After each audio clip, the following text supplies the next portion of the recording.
और दोस्तों आज मैं आप लोगों को सिखा रहा हूँ एक्सेल में सम इफ़ का फंक्शन।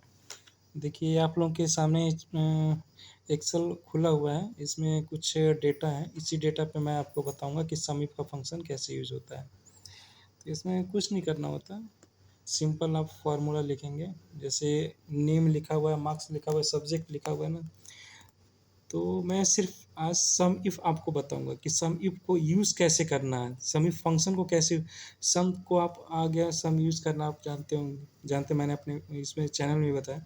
सम इफ़ को कैसे यूज़ करेंगे, इक्वल टू सम लिखेंगे, इफ़ लिखेंगे, ठीक है। सम इफ़ ब्रैकेट में गया, ठीक है। ये बोल क्या है, रेंज बोल रहा है, रेंज। रेंज कौन सा है, जैसे कि आपका नेम है ना, तो आप पूरा रेंज ले लीजिए, ठीक है। इसको सेलेक्ट कैसे किया जाता है, शिफ्ट और एरो के साथ सेलेक्ट किया जाता है। शिफ्ट और एरो के साथ लास्ट तक आएंगे, लास्ट नेम जो आनंद लिखा हुआ है ना, तो वहाँ तक आएंगे। स्टार्टिंग नेम से लेके आनंद तक आएंगे, ठीक है।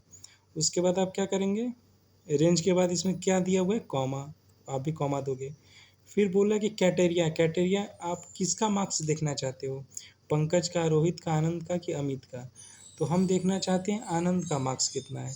तो कुछ नहीं करना, आनंद 1 2 3 4 नंबर पे है, तो बस 4 नंबर पे क्लिक कर देना होता है, G10। आप क्लिक करोगे तो ऑरेंज अपने आप ऑटोमेटिक ले लेगा। कैटेरिया, कैटेरिया हो गया। कैटेरिया के बाद क्या दिया है, इसमें फॉर्मूला में कॉमा दिया है, आप भी कॉमा दे दोगे, ठीक है। अब बोल क्या है, सम रेंज।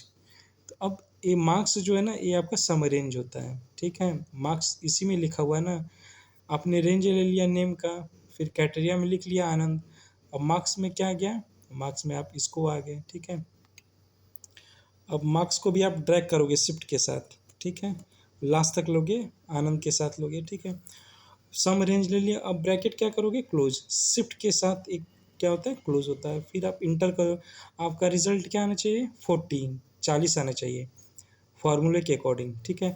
आप देखो आनंद का 40 है ना, तो आपका फार्मूला इंटर करोगे तो 40 आना चाहिए। ये कितना आ गया आपका रिजल्ट, 40 आ गया। फार्मूला आप देखो, यहाँ से आपको सारा फार्मूला दिख रहा है। सम इफ, सम इफ में आपका रेंज ले लिए, नेम, नेम वाला पूरा क्राइटेरिया ले लिया।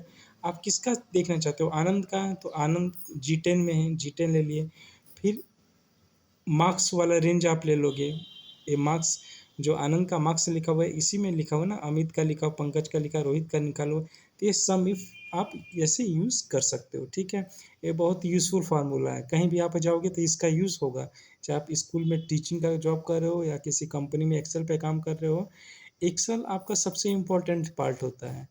आप कितना बड़े पोस्ट पे जाओ, छोटे पद पर जाओ, बिना एक्सेल के कोई काम नहीं होता है। इसीलिए मैं फोकस करता हूँ कि कम से कम एक्सेल पे आप अच्छा कमांड बना लें, ताकि आप अपना काम कर सकें।